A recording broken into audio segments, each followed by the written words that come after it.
La séquence filmée par la caméra de sécurité racontait une histoire que personne ne voulait croire. Un gigantesque berger allemand, les muscles tendus, se jetait contre les barreaux renforcés du chenil avec une telle force que toute la structure en tremblait. Ses dents luisaient, blanches, sous des babines noires retroussées en un rictus qui glaçait le sang. 3 agents cynophiles étaient déjà alités à l'hôpital car ils avaient sous-estimé ses crocs, cette fureur. Le chien le plus dangereux que j'ai jamais vu, marmonna George Thompson en hochant la tête, tandis qu'il apposait le cachet euthanasie sur le dossier prévu pour le lendemain matin. À l'aube, froide et grise, qui se levait sur l'Animal Sanctuary d'Eagle's Landing, le personnel vaquait à ses occupations avec gravité, évitant le box d'isolement situé à la limite de la propriété. À l'intérieur de la maison principale, Jack Coleman observait par la fenêtre sa petite fille, Emma. Silhouette frêle de 7 ans, elle se tenait debout dans la brume matinale. Elle n'avait pas prononcé un mot depuis l'accident,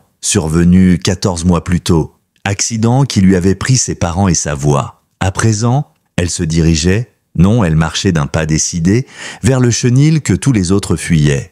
À l'aube, froide et grise, qui se levait sur l'Animal Sanctuary d'Eagle's Landing, le personnel vaquait à ses occupations avec gravité, évitant le box d'isolement situé à la limite de la propriété. À l'intérieur de la maison principale, Jack Coleman observait par la fenêtre sa petite fille, Emma. Silhouette frêle de 7 ans, elle se tenait debout dans la brume matinale. Elle n'avait pas prononcé un mot depuis l'accident, survenu 14 mois plus tôt, accident qui lui avait pris ses parents et sa voix. À présent, elle se dirigeait, non, elle marchait d'un pas décidé, vers le chenil que tous les autres fuyaient. « Shadow, Emma, arrête !» cria Jack. Mais sa voix s'éteignit lorsqu'il vit sur l'écran de la caméra de surveillance ce qui se passait. La fillette parvint jusqu'au chenil. Le berger allemand s'immobilisa. Ses yeux ambrés restèrent rivés sur cette petite main tendue à travers les barreaux. Tout le sanctuaire sembla retenir son souffle. Ce qui suivit ne sauva pas uniquement la vie de Shadow et ne brisa pas seulement le mutisme d'Emma,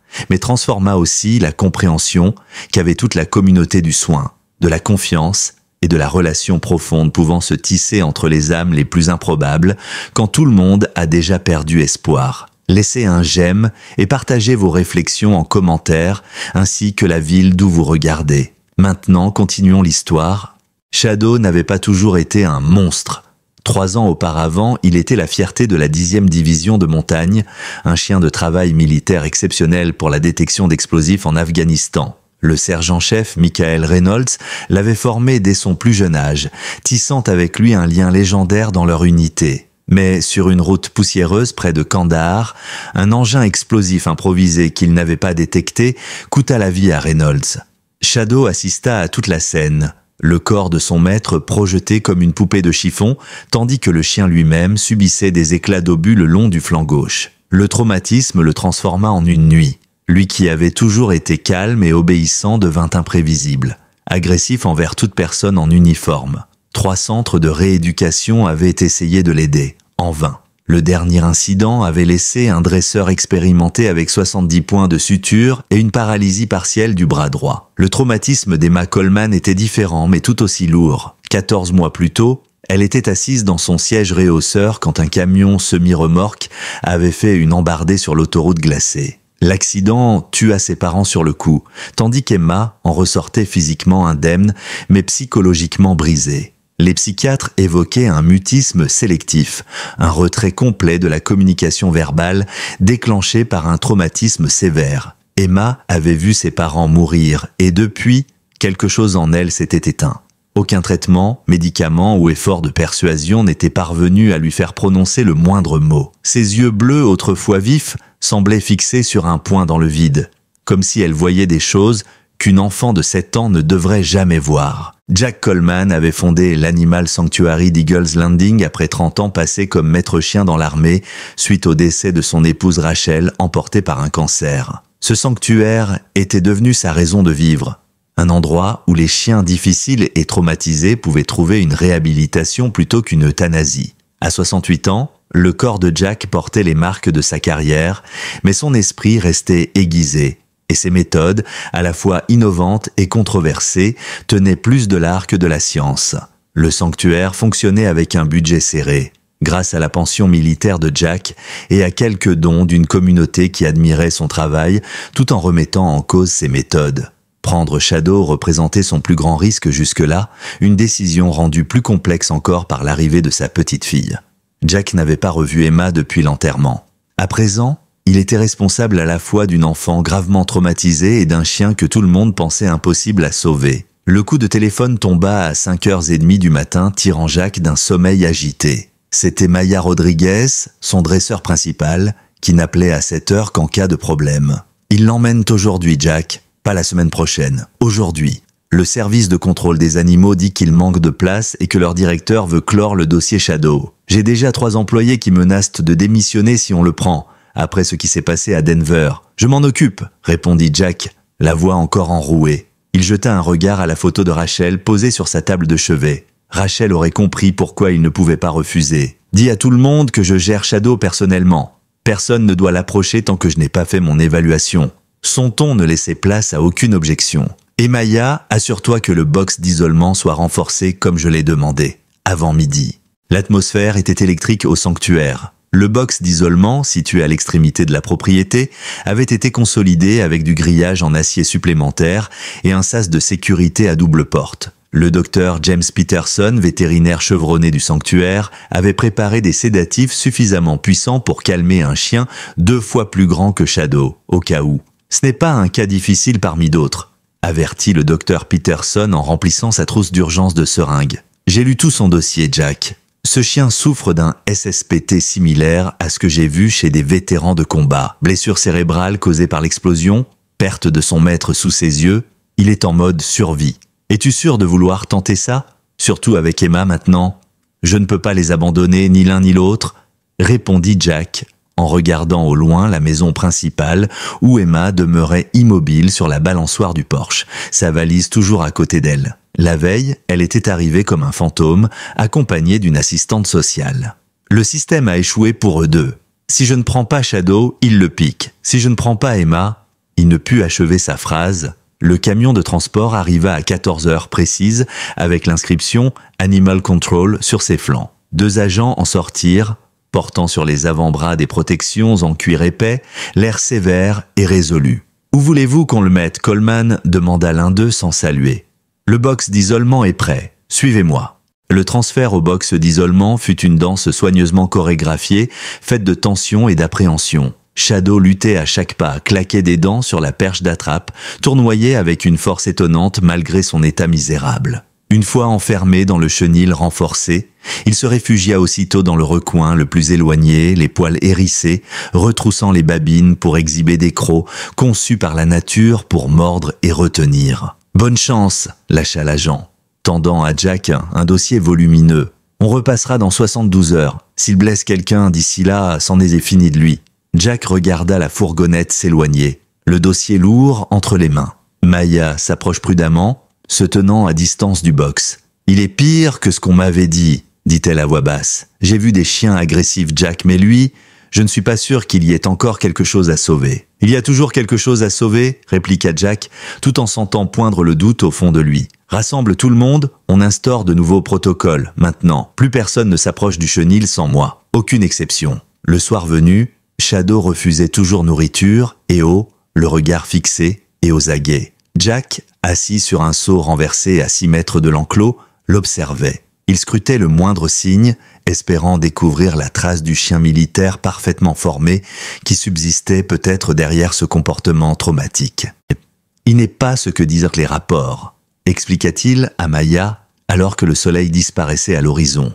Regarde comment il se tient, le dos contre le mur, champ de vision dégagé, alerte mais économe en mouvement. Ce n'est pas de l'agressivité gratuite, il se comporte comme s'il était toujours en zone de combat. Pendant ce temps, l'arrivée d'Emma avait également de quoi préoccuper Jack.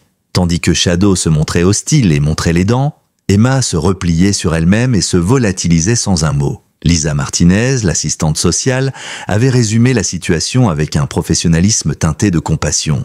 Elle n'a plus parlé depuis l'accident, ni aux médecins, ni aux thérapeutes, ni aux 3 familles d'accueil qui ont essayé de l'aider. La dernière famille l'a retrouvée en pleine nuit, dehors, pieds nus dans la neige, tentant de regagner le lieu de l'accident. C'est là que le tribunal a décidé de vous contacter. Jack avait conduit Emma dans la chambre que feu son épouse Rachel avait décorée des années plus tôt, dans l'espoir d'accueillir un jour des petits-enfants. L'enfant était entré sans mot dire, avait posé sa petite valise dans un coin, s'était assise sur le lit, les mains jointes sur ses genoux, comme si elle attendait on ne sait quoi. Elle a besoin de temps, avait conseillé Lisa avant de partir. De routine, de stabilité, de patience, le spécialiste du traumatisme pense qu'elle peut parler, physiquement.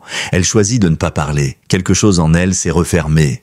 Ce soir-là, Jack resta assis à sa table de cuisine, accablé par 2 défis qui paraissaient insurmontables. De la fenêtre, il voyait l'ombre de Shadow faire les 100 pas dans le box, éclairé par un projecteur. Au fond du couloir, aucun bruit ne parvenait de la chambre d'Emma. 2 âmes brisées, chacune portant des blessures invisibles, mais si dévastatrices. Le lendemain s'annonça clair et frais. Jack se leva à l'aube, ses os protestant après une trop courte nuit. Il prépara le petit déjeuner, œufs brouillés, toast, jus d'orange, et appela doucement Emma. Contre toute attente, elle apparut déjà vêtue des mêmes habits que la veille.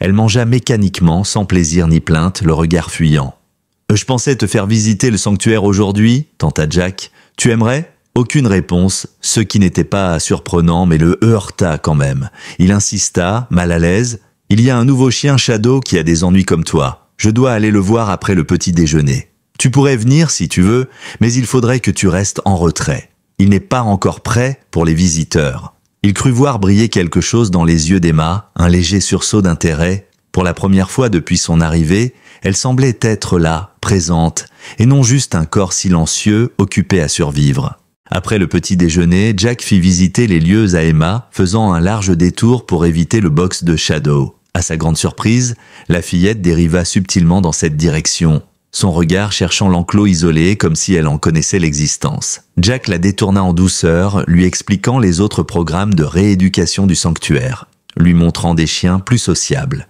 Mais à plusieurs reprises, il la surprit en train de jeter des regards furtifs vers le chenil de Shadow, comme mu par une curiosité nouvelle. En milieu d'après-midi, Jack la trouva assise dans l'herbe, à une 15aine de mètres du box. Elle le regardait tenter d'amadouer Shadow pour qu'il accepte de la nourriture. Le chien demeurait méfiant et refusait d'approcher tant que Jack était là. Pourtant, quelque chose dans sa posture avait changé. Une forme d'alerte qui se tournait non plus vers Jack, mais vers la petite silhouette qu'il observait de loin. Ce soir-là, Jack consulta les vidéos de surveillance avant d'aller se coucher et fit une découverte saisissante. Après son départ, Emma était restée là, dessinant dans un petit carnet. Chose plus surprenante encore, Shadow s'était approché de l'entrée de son chenil sans manifester la moindre agressivité et avait regardé l'enfant, curieux. Ni l'un ni l'autre n'avait bougé pour se rejoindre et pourtant, quelque chose d'impalpable semblait avoir circulé entre eux. Une reconnaissance que Jack ne sut nommer, mais qu'il identifia aussitôt comme un signe décisif. Après une semaine de présence de Shadow, Jack se retrouva au cœur d'une polémique grandissante. Le téléphone n'arrêtait pas de sonner, voisins inquiets, membres du conseil d'administration, et enfin le shérif Dave Hawkins en personne. « Je ne t'appelle pas en tant que shérif Jack, mais comme ami », expliqua Dave, la voix lourde d'une amitié de 30 ans. « Thomas Wilson a déposé plainte. Il dit que tu as fait venir un chien tueur dans un quartier résidentiel, mettant la communauté en danger. » De la fenêtre de son bureau, Jack voyait la silhouette du box d'isolement. Emma était là, en tailleur dans l'herbe, son carnet de croquis sur les genoux. C'était le 4e jour consécutif qu'elle se postait à cette distance que Jack avait commencé à appeler la distance de sécurité. Assez proche pour que Shadow la voie, assez loin pour éviter tout risque de morsure. Thomas Wilson n'est pas concerné par la sécurité du quartier depuis 20 ans. Il ne s'intéresse qu'aux 160 hectares que je refuse de lui vendre pour ses projets immobiliers. Jack durcit le ton. Shadow n'a pas quitté son chenil renforcé. Il est sous surveillance 24 heures sur 24. Je le sais, mais le conseil du comté s'en mêle. Ils envoient un contrôle demain. S'ils estiment que Shadow est un danger pour le public, ils peuvent passer outre le statut de sanctuaire et te forcer la main. Le lendemain, l'inspection eut lieu, aussi discrète qu'une opération militaire. 2 agents du service de contrôle des animaux, la directrice de la sécurité publique du comté, et Thomas Wilson lui-même, fermé comme un mur, arrivèrent à 9 heures précises. Grand, les cheveux gris, le visage buriné par 3 générations de ranching dans le Montana, Wilson ne cacha pas ses intentions. « Ce n'est pas compliqué, Coleman, dit-il sans serrer la main tendue de Jack. Cet animal a un lourd passif. 3 agents cynophiles blessés, jugés inaptes au service militaire, rééducation ratée dans 2 centres professionnels. C'est un risque que le comté ne peut pas se permettre.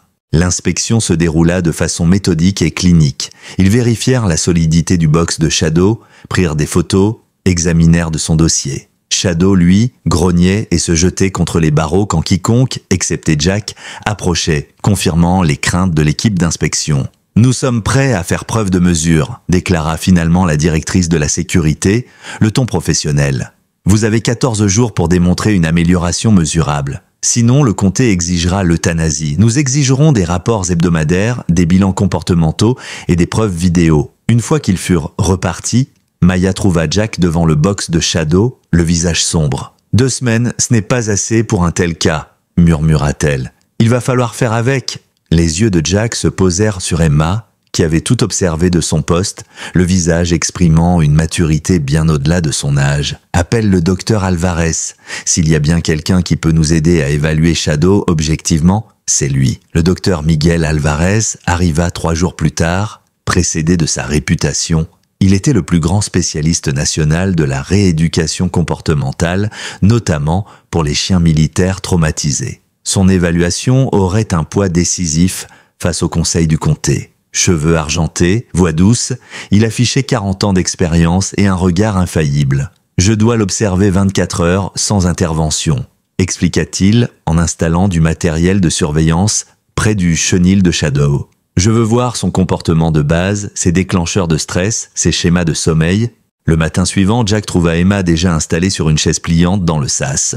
Elle lisait un livre pour enfants, sa voix douce mais audible. Shadow, allongé près de la grille, écoutait, la tête sur ses pattes. Quand Jack s'approcha, le chien redressa puis relâcha ses oreilles, calme. Un net progrès comparé aux réactions hostiles des jours précédents. « Bonjour », lança Jack prudemment. « Bien dormi ?» Emma leva les yeux et hocha la tête. C'était déjà énorme. « Petit déjeuner pour vous deux », chédit-il, agitant un sac en papier. Des œufs brouillés pour Shadow et des pancakes aux myrtilles. Le docteur Alvarez arriva pendant qu'il terminait, accompagné de Maya et de 2 assistants. Il avait entièrement revu son évaluation après avoir observé le lien entre Emma et Shadow et passé la nuit à concevoir un protocole de rééducation. « Tout doit être documenté », expliqua-t-il en plaçant des caméras. « Ce qu'on voit ici dépasse les modèles connus. Le conseil exigera des preuves concrètes. » Emma observa les installations, puis se tourna vers Shadow, reculé, méfiant face aux inconnus. « Ils veulent t'aider », murmura-t-elle, « comme les docteurs ont voulu m'aider. » Les jours suivants, une routine s'installa. Chaque matin, Emma lisait à Shadow pendant 1 heure, sa voix gagnait en assurance, tandis que le chien se détendait peu à peu. Ensuite, elle lui parlait. Sa journée, ses parents, ses cauchemars. Shadow semblait écouter, parfois penchant la tête à certains mots. Le docteur Alvarez notait chaque interaction, et Jack prélevait des échantillons de salive. Le taux de cortisol baissait nettement quand Emma était là. Les signes d'agressivité laissaient place à des comportements apaisés. « Et c'est exceptionnel », dit Alvarez un soir à Jack. « Elle ne force rien, elle lui offre juste une présence sincère. » À la fin de la semaine, Emma fut autorisée à entrer dans le box. Jack était nerveux malgré la confiance du docteur. Son langage corporel est clair. Il est apaisé avec elle, rassura Alvarez. On garde des tranquillisants prêts, mais je ne pense pas qu'on en aura besoin. Le jour venu, Emma entra comme d'habitude, sauf que Jack ouvrit cette fois la porte intérieure. Sans hésiter, elle pénétra dans le box. Shadow, attentif mais calme, la regardait depuis son coin. Elle s'assit à une courte distance, ouvrit son livre et se mit à lire, comme si de rien n'était. D'interminables minutes s'écoulèrent. Puis, avec une prudence infinie, Shadow s'avança. Son museau arriva presque au niveau des genoux de la fillette. Il huma longuement son odeur avant de poser délicatement la tête sur ses genoux. Emma eut un léger temps d'arrêt dans sa lecture, puis continua. Sa petite main vint alors effleurer le flanc meurtri du chien. Derrière la grille, Jack retint son souffle, les larmes aux yeux. Le docteur Alvarez, d'ordinaire si professionnel, ne put cacher son émoi. Les enregistrements de cet instant deviendraient la pièce maîtresse du dossier de défense de Shadow face au comté. Preuve indéniable de sa capacité à se réhabiliter. Le destin avait toutefois d'autres épreuves en réserve pour Eagles Landing. 3 jours après cette percée, le docteur Peterson fit une découverte inquiétante en examinant Shadow pour la première fois de façon complète. un examen rendu possible seulement grâce au calme qu'apportait Emma dans le chenil. « Jack, il souffre », annonça-t-il, étalant des radiographies sur le bureau. « Une douleur chronique et sévère, ce qui suffit à rendre n'importe quel animal agressif. Regarde, ces fragments osseux près de sa colonne, des éclats de l'explosion et cette fracture mal ressoudée à la patte arrière gauche.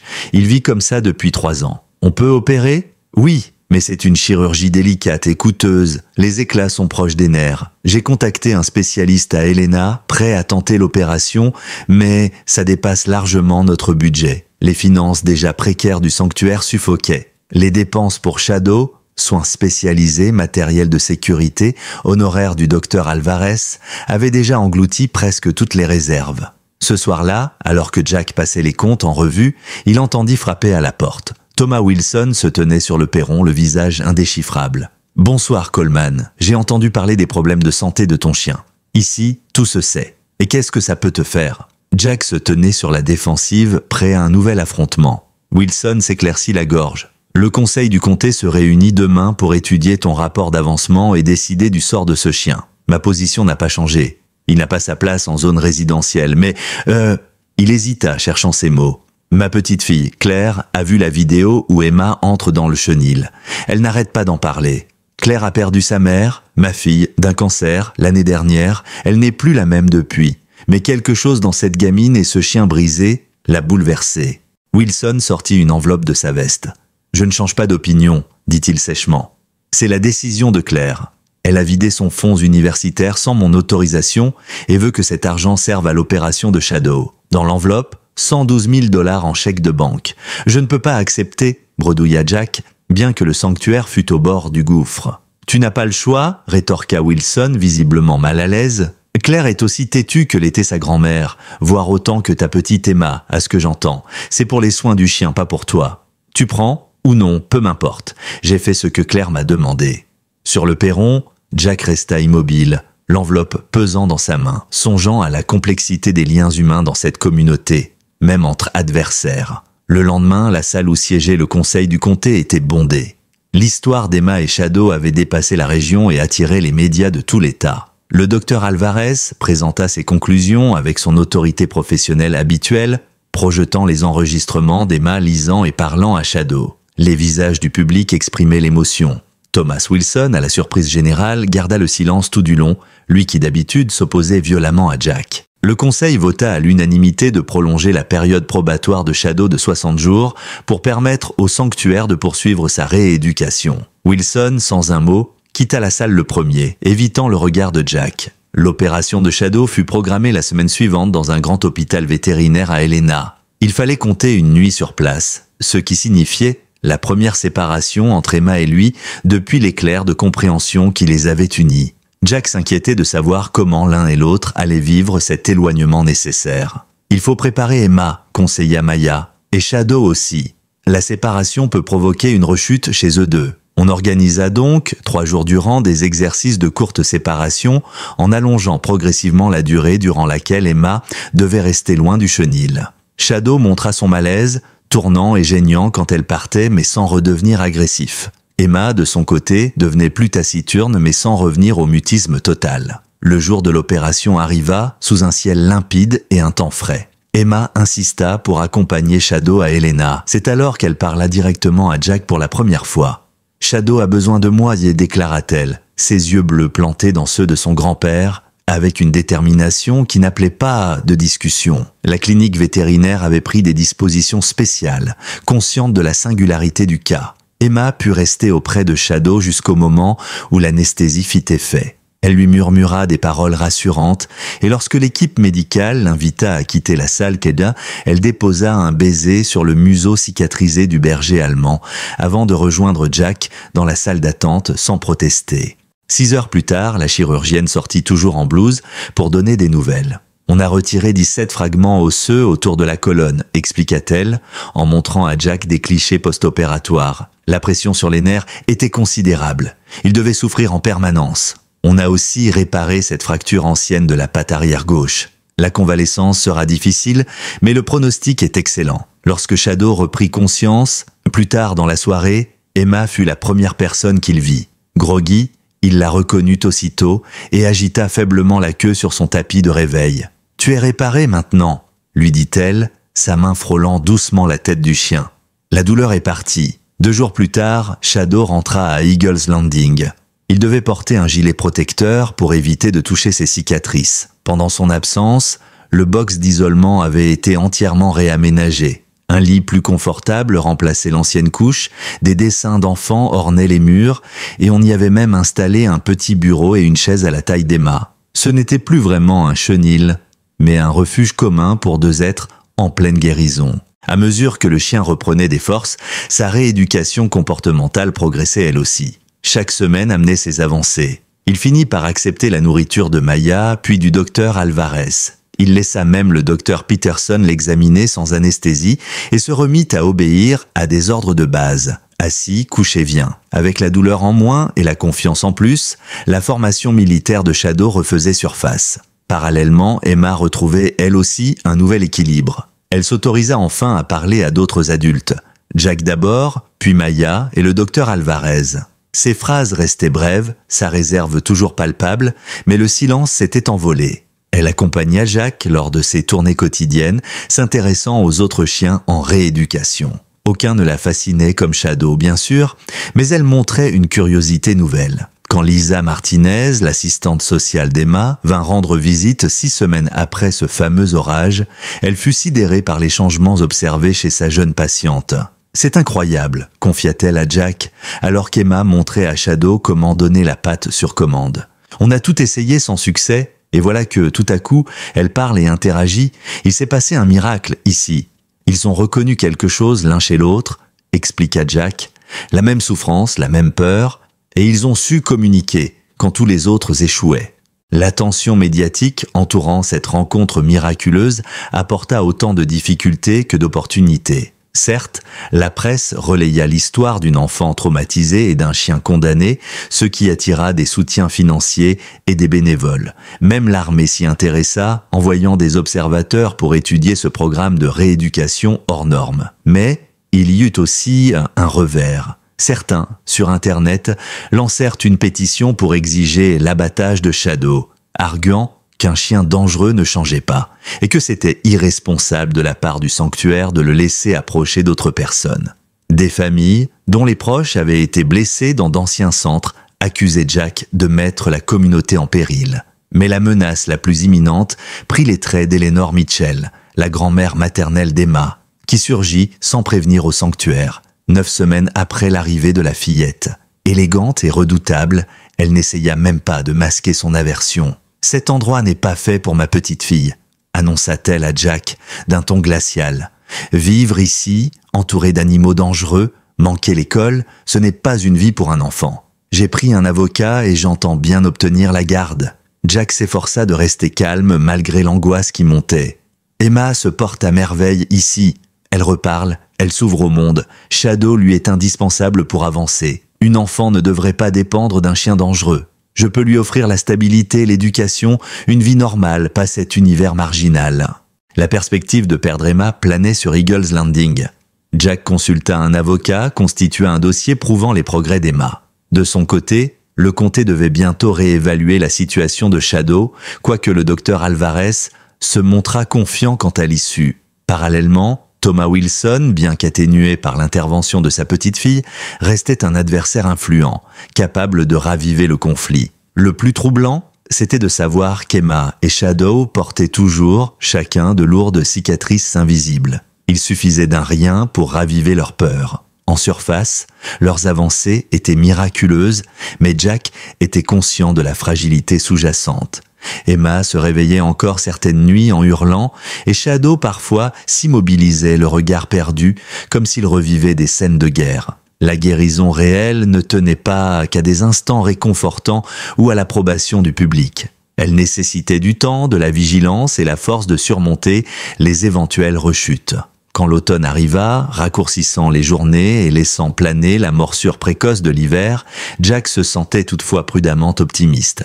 Il voyait la route semée d'embûches, mais commençait à croire qu'il y avait peut-être un avenir commun pour cette famille d'étranges qui s'était formée autour d'un homme vieillissant, d'une enfant blessée et d'un chien que l'on disait irrécupérable. Le temps de la foire d'État du Montana arriva début octobre dans la lumière dorée de l'automne. C'était là l'occasion que Jack attendait avec à la fois impatience et appréhension. Après moult discussions avec le docteur Alvarez, Maya et même Emma, ils avaient accepté de participer à la Second Chance Showcase, un événement rassemblant des témoignages de réhabilitation animale réussis. Shadow était l'exemple parfait, et la vitrine médiatique pourrait influencer la décision finale du comté, toujours en suspens. C'est notre chance de montrer ce qui est vraiment possible, expliqua Jack à l'équipe du sanctuaire lors de la dernière réunion de préparation. Pas seulement pour Shadow, mais pour tous les chiens que l'on juge trop brisés pour être sauvés. Durant le mois précédent, ils avaient préparé Shadow à se déplacer en laisse, puis sans laisse, avec Emma, dans un cadre contrôlé. Le chien répondait de mieux en mieux à des ordres de plus en plus complexes, signe que sa formation militaire renaissait. Le plus impressionnant restait son aptitude naissante de chien détecteur de traumatisme, comme l'appelait Alvarez. Shadow ressentait l'état émotionnel d'Emma et intervenait pour la rassurer avant qu'elle ne sombre dans l'angoisse. Le matin de la foire, Jack trouva Emma dans le box de Shadow, qui n'était plus vraiment un box désormais, mais plutôt leur espace commun. Elle brossait consciencieusement son pelage redevenu lustré. Le gilet de service de Shadow était posé non loin. « Tu es nerveuse ?» demanda Jack en s'agenouillant près d'elle. Emma réfléchit un instant. « Shadow n'est pas nerveux, alors moi non plus. » Quand ils arrivèrent au parc des expositions, le vacarme, cris, odeurs, mouvements, aurait suffi à stresser l'ancien Shadow. Mais celui-ci restait calme, bien qu'alerte, aux côtés d'Emma. Le docteur Alvarez surveillait de près son langage corporel, notant avec satisfaction l'absence de signes d'agressivité. « C'est incroyable », le vit-on murmurer à Jack. « Il gère une stimulation très complexe, sans réagir par la peur ou la menace. » Son cerveau s'est littéralement reprogrammé. La démonstration était prévue à 14 heures dans le pavillon agricole. L'affluence dépassait largement les prévisions, tant la rumeur de la connexion miraculeuse s'était propagée. Jack reconnut certains visages de sa communauté, parmi lesquels des sceptiques, d'anciens détracteurs, mais aussi des soutiens. Surprise, Thomas Wilson était là au premier rang avec sa petite fille Claire. D'abord, le docteur Alvarez présenta un exposé clinique, l'histoire de Shadow, ses blessures, et la démarche audacieuse de ce sanctuaire pour le réhabiliter. Puis Maya prit la parole, racontant de façon plus accessible l'aventure émotionnelle vécue à Eagles Landing. « Ce que vous allez voir n'est pas un chien de cirque faisant des tours. C'est la preuve vivante qu'un être déclaré irrécupérable peut, avec la bonne approche, guérir de ses traumas. » Quand Emma et Shadow pénétrèrent dans l'arène, un silence solennel se fit. La fillette avançait d'un pas sûr, le berger allemand au pied. Ils commencèrent par des exercices simples d'obéissance, assis, couché, reste, viens, que Shadow exécuta sans hésiter, malgré la foule et le vacarme. Les spectateurs, d'abord tendus, se détendirent, certains applaudissant doucement. Shadow démontra ensuite des aptitudes plus complexes, comme le rapport d'objets désignés par leur nom ou la détection olfactive, un héritage de son entraînement militaire. Mais le point culminant fut la démonstration de réponse au traumatisme. Maya joua le rôle d'une inconnue agressive s'approchant d'Emma. Avant même que la fillette ne montre le moindre signe extérieur de panique, Shadow se plaça entre elles en posture de protection, sans grogner ni menacer. Puis Emma simula une crise d'angoisse, respiration rapide, prostration. Instantanément, le chien appliqua une pression douce contre son flanc, puis alla chercher une couverture lestée prévue à cet effet. Les applaudissements fusèrent dans tout le pavillon. Même les plus réticents ne pouvaient nier l'évidence. Ce chien n'était pas un tueur, mais un animal hautement dressé, sensible et protecteur. La démonstration terminée, le docteur Alvarez invita le public à poser des questions. Elles fusèrent de toutes parts, portant aussi bien sur les techniques de rééducation que sur la vie quotidienne d'Emma et Shadow. Mais soudain, une voix trancha dans l'air chargée d'émotions positives. « Ce chien a attaqué mon fils il y a 2 ans ?» Stupéfaction. On distingua un homme au fond, le visage dur, la colère à peine maîtrisée. C'était dans le centre de rééducation de Denver. Mon fils était stagiaire. Cet animal l'a envoyé à l'hôpital pour 3 semaines. 17 points de suture au visage. Il fait encore des cauchemars. Jack se força au calme. Je suis désolé pour ce qui est arrivé à votre fils. Vraiment. À l'époque, Shadow souffrait de blessures internes non soignées. Et maintenant, on nous demande de croire qu'il est inoffensif, sous prétexte qu'une gamine arrive à lui faire assis et couché. La voix de l'homme s'éleva. Que se passera-t-il si le chien rechute, si un rien le déclenche en présence d'un enfant? À cet instant, un petit chien parvint à se libérer de sa laisse et se mit à courir vers l'estrade, aboyant frénétiquement. La tension grimpa d'un cran. Shadow se raidit, perturbé par la soudaine agitation. Emma réagit aussitôt, s'agenouillant près de lui, posant la main sur l'emplacement précis de son cou qui semblait l'apaiser. « Tout doux !» lui chuchota-t-elle sans se douter que les micros captaient ses paroles et les diffusaient à toute l'assistance. « Respire, comme on a appris. » On vit clairement le chien lutter contre ses réflexes, comme si son instinct et son apprentissage s'affrontaient. Jack retint son souffle, craignant de voir s'effondrer, sous les yeux du public, des mois de progrès. Mais au lieu de bondir ou de grogner, Shadow se coucha délibérément, toujours tendu mais parfaitement maîtrisé. Le petit chien égaré fut rapidement récupéré par son propriétaire, sous un tonnerre d'applaudissements soulagés. Le docteur Alvarez reprit alors le fil de la discussion, expliquant les mécanismes de la rééducation et du conditionnement. Le père en colère restait debout, peu convaincu, mais au moins le climat d'hostilité s'était dissipé. En rangeant le matériel après la démonstration, Jack fut abordé par une femme en tailleur strict qui se présenta comme Catherine Reeves, du département des anciens combattants. « C'était exceptionnel », déclara-t-elle en tendant sa carte de visite. « On suit l'histoire de Shadow depuis qu'on a appris qu'il était un chien militaire réformé. Votre approche pourrait être très utile pour nos vétérans canins. Nous tâtonnons encore, mais les résultats parlent d'eux-mêmes, » admit Jack, ému par ce soutien officiel inespéré. « Oui, clairement. J'aimerais venir avec une équipe le mois prochain pour visiter Eagle's Landing, si vous êtes d'accord. Cela pourrait déboucher sur un partenariat formel. » Sur le chemin du retour, malgré la satisfaction générale, Jack restait prudent. Shadow dormait à l'arrière, épuisé, et Emma regardait par la fenêtre en silence. « Vous avez été formidables de tous les deux, dit Jack. Je suis fier de vous. » Emma se tourna vers lui, très sérieuse. Mais cet homme était encore en colère à cause de son fils. « Oui, certaines blessures prennent plus de temps à guérir. Certains ne feront jamais confiance à Shadow, peu importe ses progrès. Comme grand-mère Eleanor ne te fait pas confiance, » observa Emma de son ton lucide. Jack n'eut pas le temps de répondre. Son téléphone sonna, affichant le nom de Maya. Il décrocha en mode main libre. « Jack, reviens vite au sanctuaire, dit-elle, la voix pressante. Il se passe quelque chose. » « Quoi donc ? Quelqu'un a publié une vidéo sur Internet où on voit Shadow attaquer un enfant. Elle a déjà des milliers de vues. Impossible. Il n'a pas approché d'enfant à part Emma. Je sais. Mais la vidéo a l'air bien réelle. Le service de contrôle des animaux est déjà là, avec un ordre de saisie. Ils t'attendent. » Un frisson glaça Jack. « On est à 21 minutes. Qu'il n'approche surtout pas le box de Shadow sans moi ?» En arrivant, ils trouvèrent 2 véhicules de l'Animal Control et une voiture de police bloquant l'entrée. L'officier Dave Hawkins s'approcha, le visage grave. « Désolé Jack, ils ont un mandat du tribunal. La vidéo est authentifiée par 2 experts. »« Montre-moi ça » exigea Jack. Dave lui tendit sa tablette. Plus de 50 000 vues. On y voyait ce qui ressemblait à Shadow bondissant sur un garçon dans l'enceinte du sanctuaire, croc découvert. Le garçon chutait hors champ, la caméra tremblait, mais la cicatrice du flanc du chien caractéristique était visible. « C'est un montage », affirma aussitôt Jack. « Shadow n'a pas eu de contact non supervisé avec qui que ce soit, à part Emma. Les métadonnées indiquent que ça date d'hier après-midi, » rétorqua Dave, impuissant. Et 2 experts affirment que la vidéo est vraie.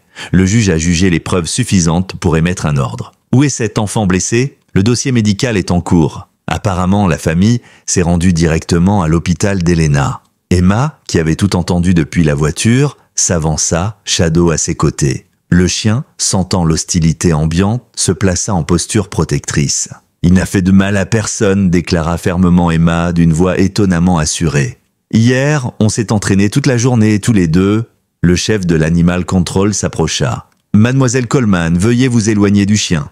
Nous devons l'emmener pour enquête. »« Non !» s'écria Emma, agrippant le poil de Shadow. « Il n'a rien fait de mal. » Jack s'agenouilla à ses côtés. « Ma chérie, je te crois. Je sais qu'il est innocent. Mais on doit respecter la procédure, sinon on ne pourra pas prouver son innocence. »« Ils vont le tuer », sanglota la fillette, comme ils voulaient le faire avant. « Pas sans jugement », tenta de la rassurer Jack, quoique sa propre voix tremble. « Je te promets qu'on se battra jusqu'au bout. » À contre-cœur, Emma finit par lâcher Shadow. À la surprise générale, le chien se laissa attacher sans résistance, ne quittant pas Emma du regard. « On le gardera au refuge du comté pendant l'enquête », expliqua l'agent. « Personne n'a le droit de le voir en attendant la décision. » Les véhicules démarrèrent, emportant Shadow, dont le museau apparut un instant derrière les barreaux. Emma, en larmes, se tourna vers son grand-père. « Quelqu'un veut sa mort, balbutia-t-elle, et ils ont inventé un mensonge pour y arriver. » Au refuge animalier du comté, l'ambiance n'avait rien de commun avec le sanctuaire accueillant d'Eagle's Landing. Murs en béton, grillages, lumière crue de néon, tout respirait l'institution pénitentiaire. 2 jours après l'enlèvement de Shadow, Jack obtint enfin un droit de visite de 10 minutes, étroitement surveillé. « Il est dans notre unité de haute sécurité », annonça la directrice, Marlène Wyers, une femme sèche, qui semblait avoir décrété la dangerosité du chien avant même de l'avoir rencontré. « On a dû le sédater 2 fois, il refuse de s'alimenter, devient agressif avec le personnel. » Jack n'en fut pas surpris. Le simple environnement suffisait à réactiver le traumatisme de Shadow, sans parler de la séparation d'avec Emma. Il a un régime alimentaire spécifique et des protocoles de manipulation, tenta d'expliquer Jack en tendant un dossier préparé par le docteur Alvarez. Sa rééducation était très ciblée. Ici, on ne fait pas de rééducation. C'est un centre de rétention pour animaux dangereux en attente de décision. Notre priorité, c'est la sécurité du personnel, pas vos expériences. Jack sentait les murs se refermer. D'un côté, la menace de l'euthanasie planant sur Shadow, de l'autre, la dégradation d'Emma. Et en plus, la faillite financière qui guettait le sanctuaire à cause des dons et subventions qui s'évaporaient depuis la diffusion virale de la vidéo incriminant Shadow. Le téléphone sonnait en continu, les journalistes cherchant des scoops, la population locale s'alarmait, et même certains soutiens de la première heure remettaient en question la décision de Jack d'avoir accueilli un chien homicide.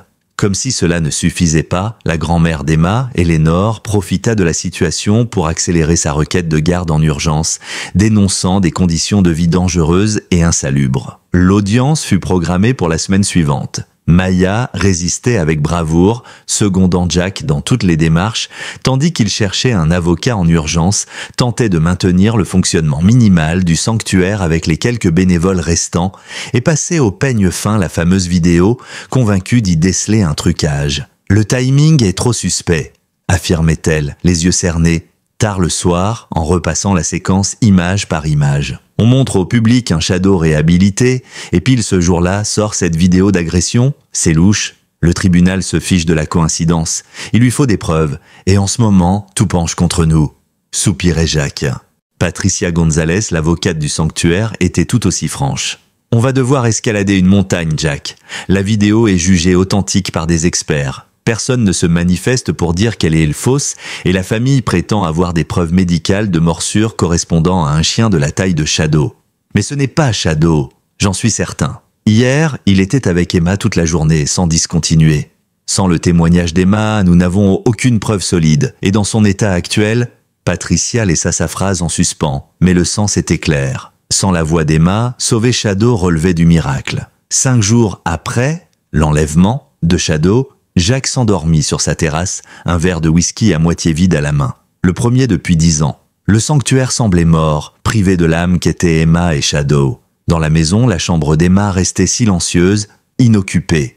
On l'avait transportée à l'hôpital pour surveiller ses paramètres de santé qui se dégradaient. Shadow, lui, attendait un verdict fatal au refuge du comté. C'est alors que des phares illuminèrent l'allée. C'était Thomas Wilson venant garer son pick-up. L'homme en descendit, l'air plus grave que jamais. « J'ai appris pour Emma », dit-il sans préambule. « Claire en est bouleversée. Elle m'a demandé de voir si tu avais besoin de quelque chose. » Jack était trop épuisé pour leur joute habituelle. À moins que tu puisses prouver que cette vidéo est fausse ou retrouver le vrai chien qui a mordu cet enfant imaginaire, il n'y a rien à faire. Wilson examina Jack d'un long regard. « Tu crois vraiment à l'innocence de ton chien, hein ? Je le sais. Il n'a pas pu attaquer qui que ce soit, mais je n'ai rien pour le démontrer. Alors, d'ici 3 jours, ils le piqueront. La semaine prochaine, ta belle-mère obtiendra la garde d'Emma et ton sanctuaire sera fini, » constata Jack le regard vide. Wilson tourna son chapeau entre ses mains, semblant gêné. « Je n'ai jamais caché vouloir racheter tes terres, mais pas comme ça, » dit-il, l'air sincèrement contrit. Pas au prix de la vie d'une enfant et de la ruine d'un homme qui essaie d'aider des chiens. Un homme décent, à ce qu'on dit. Décent, ricana Jack avec amertume. C'est pas le mot que t'as utilisé au conseil du comté. Oui, on s'est affronté. Mais ça, dit Wilson en désignant le sanctuaire, ça n'est pas juste un désaccord, c'est devenu autre chose. Quelque chose de vraiment sale. Jack n'eut pas le temps de répondre. Son téléphone sonna, c'était l'hôpital. L'état d'Emma empirait. Wilson s'éclipsa discrètement, tandis que Jack filait au chevet de sa petite fille. Cette nuit-là, dans la chambre stérile de l'unité pédiatrique, Jack contempla le spectacle le plus déchirant de sa vie. Emma était inerte, le visage aussi blanc que les draps, relié à des machines implacables. Shadow, quant à lui, approchait de l'euthanasie, et le sanctuaire était menacé de toutes parts. L'alliance miraculeuse qui avait sauvé l'enfant et le chien semblait se dissoudre sous la pression de puissance dépassant Jack. Le lendemain, très tôt, le téléphone de Jack le réveilla. C'était Claire Wilson, la voix essoufflée d'excitation. « Monsieur Coleman, il faut absolument que vous me rejoigniez au Crossroads Diner dans 30 minutes. C'est au sujet de Shadow et de la vidéo. J'ai découvert quelque chose. Je ne peux pas quitter Emma. Croyez-moi, c'est capital.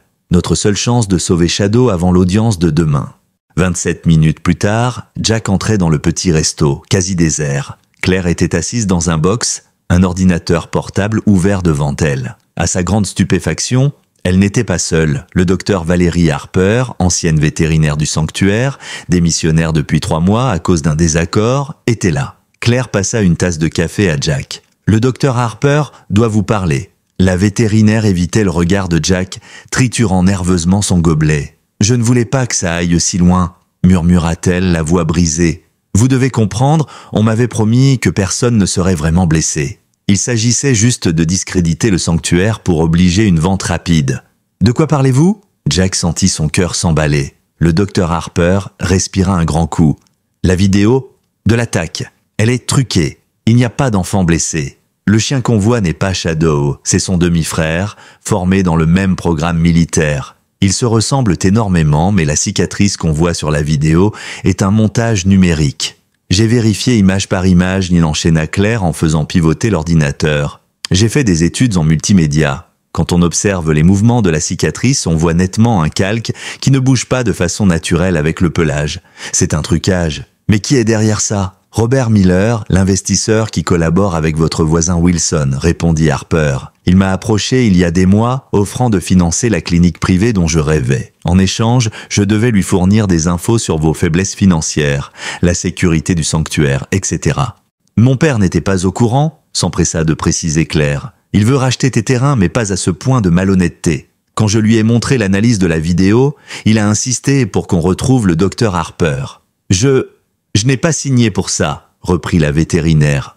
Au départ, je transmettais juste des informations. Puis Shadow est arrivé et Miller s'est mis en tête de hâter l'effondrement du sanctuaire. Et cette vidéo truquée, c'est ignoble. Il est prêt à détruire la vie d'un chien innocent et les progrès d'une enfant pour parvenir à ses fins. J'aurais dû parler plus tôt, mais j'avais peur. J'ai un contrat avec des clauses très pénalisantes. J'ai tout mis sur cette clé USB, expliqua Claire en posant une petite clé sur la table. Email, transactions bancaires, fichiers vidéo originaux, de quoi laver Shadow de tout soupçon et faire tomber Miller. Jack contemplait la clé, ce maigre objet qui pouvait pourtant tout changer. « Pourquoi faites-vous ça, toutes les deux ?»« Je suis devenu vétérinaire pour soigner, pas pour condamner, » dit Harper d'une voix emplie de regret. « Je ne peux pas laisser ce chien mourir à cause d'un coup monté dont j'ai été complice. Et moi ?» ajouta Claire, parce que mon père m'a appris qu'on se bat à armes égales, même contre un adversaire. Ce que Miller a fait n'est pas du jeu. C'est une cruauté envers Shadow, envers Emma, envers vous. Munis de ces preuves, Jack se rendit aussitôt chez le shérif Dave Hawkins. Celui-ci, atterré, découvrit l'étendue de la machination. On est en plein dans une affaire de complot, de fraude et de falsification de preuves, s'indigna-t-il. Miller ne va pas juste perdre ses investissements. Il risque la prison. Shadow doit passer en audience demain matin, rappela Jack.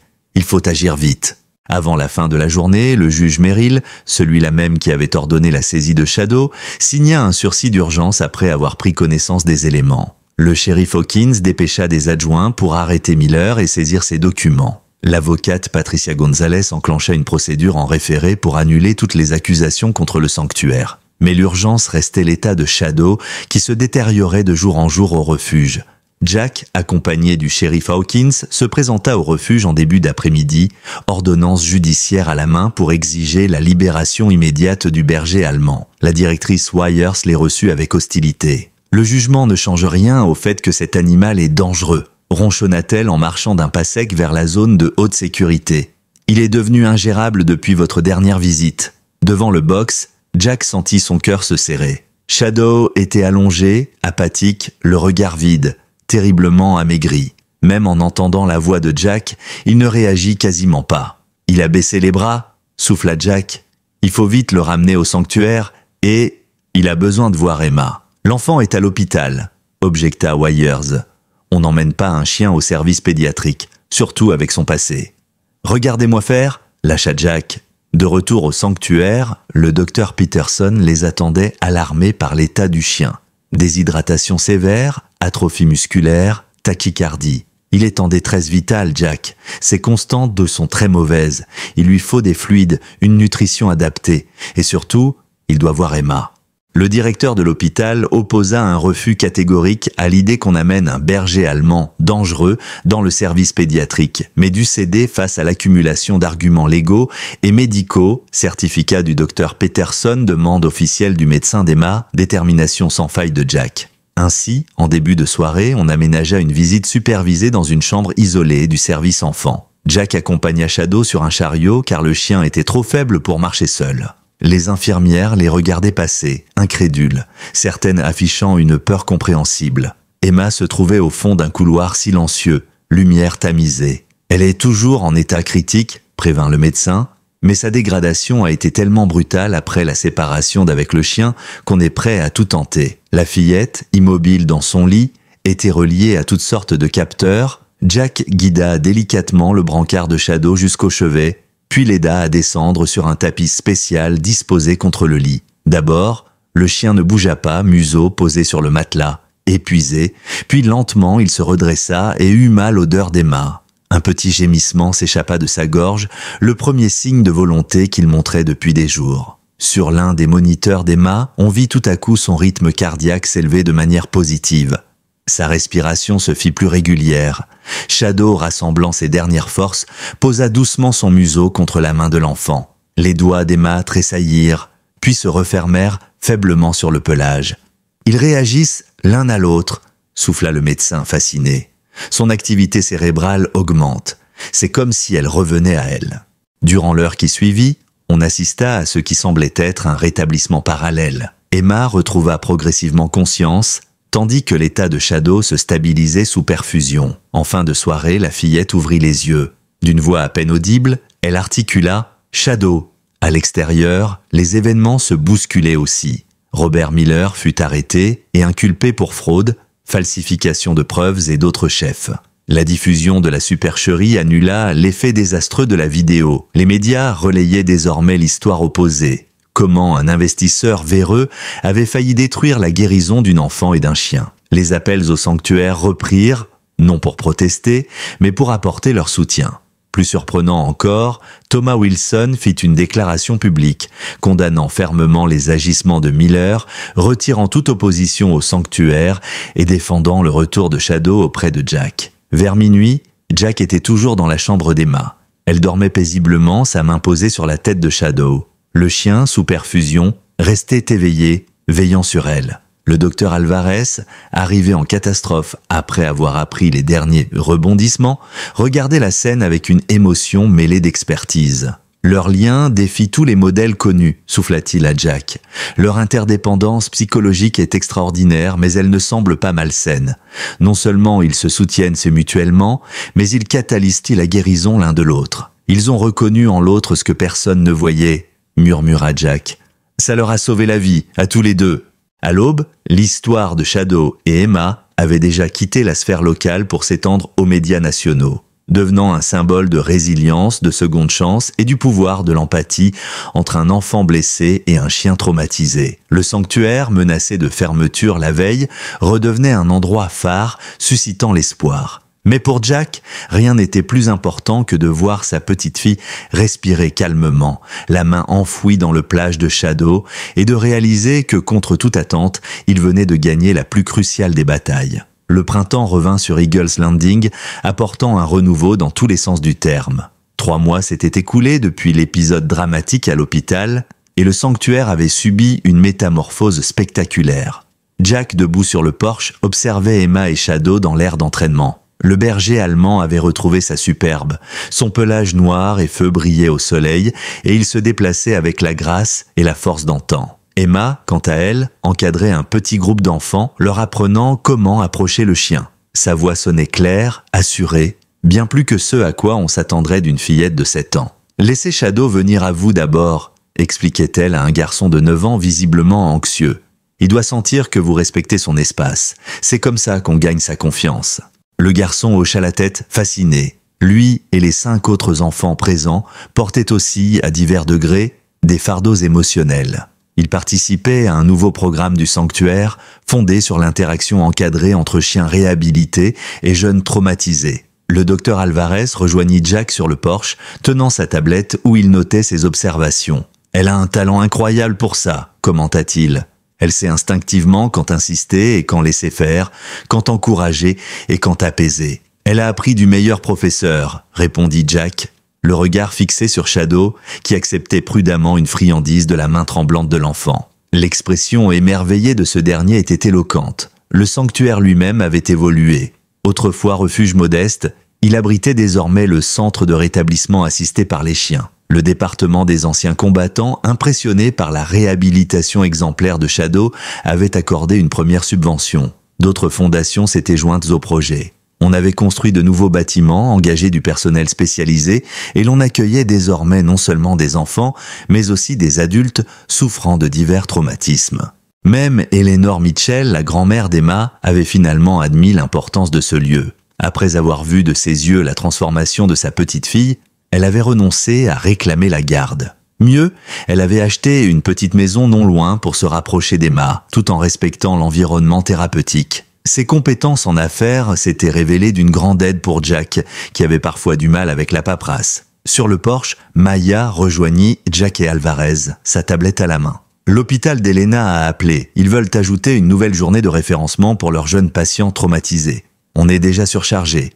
Va falloir envisager de former plus de chiens ou d'engager un autre dresseur pour seconder Emma. Jack hocha la tête, balayant les lieux du regard. Les ouvriers travaillaient à achever un bâtiment pédagogique, tandis qu'on voyait des chiens en éducation progresser avec divers dresseurs. Oui, on va devoir étoffer l'équipe. Les répercussions judiciaires de l'affaire Miller avaient finalement renforcé la crédibilité du sanctuaire. Miller attendait son procès pour plusieurs chefs d'accusation. Sa société avait fait faillite, Thomas Wilson avait fait amende honorable et, pour prouver sa sincérité, il avait fait don au sanctuaire d'une 20aine d'hectares adjacents, créant une zone tampon autour de la propriété. Les médias, après avoir relaté la machination, déversaient maintenant éloges et soutiens.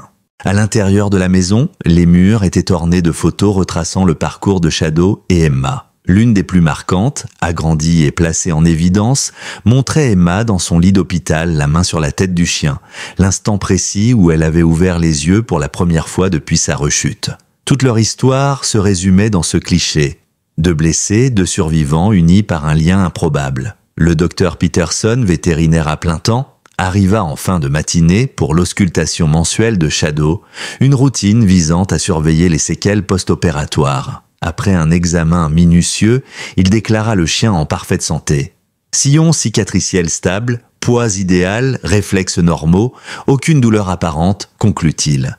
Jack sentit une profonde gratitude. Jadis promis à l'euthanasie, ce chien devenait la preuve vivante que même les blessures les plus graves pouvaient guérir. Shadow figurait désormais dans des revues vétérinaires et psychologiques, remettant en cause les idées reçues sur l'agressivité canine. « Il se passe plus qu'une simple guérison physique ici », observa Peterson regardant Shadow et Emma rejoindre les enfants. « Je n'ai jamais vu un lien pareil. On dirait qu'ils savent instinctivement ce dont l'autre a besoin. » Dans l'après-midi, le sanctuaire accueillit sa visite hebdomadaire avec des étudiants en psychologie, des travailleurs sociaux et une délégation militaire. Malgré son jeune âge, Emma guida la démonstration, expliquant leur évolution.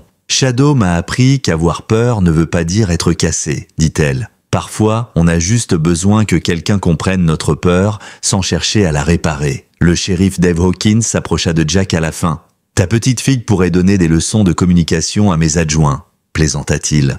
Elle n'avait jamais parlé à son arrivée. Et ce chien, c'était le plus dangereux du pays. « Le même, oui », sourit Jack, en voyant Shadow se laisser examiner par les étudiants, exposant calmement sa vieille cicatrice, aujourd'hui utilisée pour enseigner les signes du traumatisme. Le soir venu, le calme retomba sur Eagle's Landing.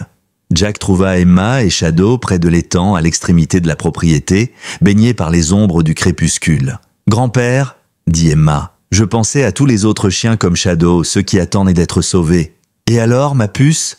Il faut aller les chercher, » répondit-elle, avant que les gens ne renoncent. Shadow dit qu'il y en a plein. Ils ont juste besoin qu'on les écoute. Jack sourit. Il savait que son Shadow dit venait de cette intuition profonde qu'il partageait. Elle avait su voir au-delà de la colère, là où les autres voyaient un chien féroce. « Tu as raison, je crois qu'on ne fait que commencer. » La nuit enveloppa le sanctuaire. Les lumières douces illuminaient les nouveaux bâtiments, symbole d'une renaissance. Emma posa la tête contre Shadow, sa main sur la nuque du chien. Le berger allemand, calme et vigilant, veillait sur ce domaine devenu le leur. De chien jugé irrécupérable, Shadow était devenu protecteur et soigneur. Ensemble, ils avaient transformé leurs blessures en quelque chose de magnifique, offrant désormais une nouvelle chance à d'autres âmes égarées. Dans le crépuscule de nos vies, on se demande si nos blessures les plus profondes peuvent guérir. L'histoire de ce chien rejeté, touché par une enfant silencieuse, rappelle que la guérison peut naître des liens les plus inattendus. Comme Jack Coleman, beaucoup d'entre nous portent des cicatrices invisibles, pertes, échecs, rêves oubliés. Mais cette histoire montre que même les âmes les plus abîmées peuvent renaître si quelqu'un prend le temps de voir leur douleur. Le chemin de Shadow et Emma reflète notre quête de sens et nos doutes. Il prouve que nos plus grandes contributions peuvent venir tard, quand on s'y attend le moins. Leur lien nous rappelle une vérité essentielle. Il n'est jamais trop tard pour une seconde chance, pour transformer une blessure en force ou pour trouver une famille parmi ceux qui nous comprennent. Parfois, ceux qui nous sauvent arrivent sous des formes inattendues, à condition qu'on sache les reconnaître. J'espère que ce récit vous a touché. Abonnez-vous pour découvrir d'autres histoires. Laissez un j'aime et dites-nous en commentaire d'où vous nous lisez. À bientôt.